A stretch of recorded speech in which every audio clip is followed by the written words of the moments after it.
रात्रि के अंतिम प्रहर में एक बुझी हुई चिता की भस्म पर अघोरी ने जैसे ही आसन लगाया, एक प्रेत ने उसकी गर्दन जकड़ ली और बोला, मैं जीवन भर विज्ञान का छात्र रहा और जीवन के उत्तरार्ध में तुम्हारे पुराणों की विचित्र कथाएं पढ़कर भ्रमित होता रहा। यदि तुम मुझे पौराणिक कथाओं की सार्थकता नहीं समझा सके तो मैं तुम्हें भी इसी भस्म में मिला दूंगा। अघोरी बोला, एक कथा सुनो। रेवतक राजा की पुत्री का नाम रेवती था। वह सामान्य कद के पुरुषों से बहुत लंबी थी। राजा उसके विवाह योग्य वर खोजकर थक गए और चिंतित रहने लगे। थक हार कर वो योगबल के द्वारा पुत्री को लेकर ब्रह्मलोक गए। राजा जब वहां पहुंचे तब गंधर्वों का गायन समारोह चल रहा था। राजा ने गायन समाप्त होने की प्रतीक्षा की। गायन समाप्ति के उपरांत ब्रह्मदेव ने राजा को देखा और पूछा, कहो कैसे आना हुआ? राजा ने कहा, मेरी पुत्री के लिए किसी वर को आपने बनाया है अथवा नहीं?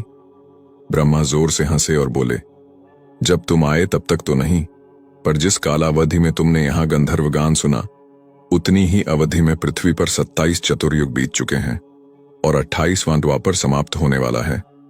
अब तुम वहां जाओ और कृष्ण के बड़े भाई बलराम से इसका विवाह कर दो।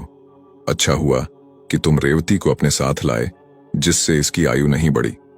इस कथा का वैज्ञानिक संदर्भ समझो। आर्थर सी क्लार्क ने आइंस्टीन की थ्योरी ऑफ रिलेटिविटी की व्याख्या में एक पुस्तक लिखी है, मैन एंड स्पेस।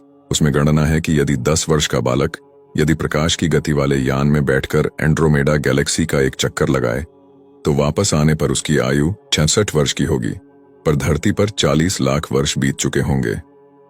ये आइंस्टीन की टाइम डिलेशन थ्योरी ही तो है, जिसके लिए जॉर्ज गैमो ने एक मजाकिया कविता लिखी थी। There was a young girl named Miss Bright who could travel much faster than light. She departed one day in an Einstein way and came back previous night.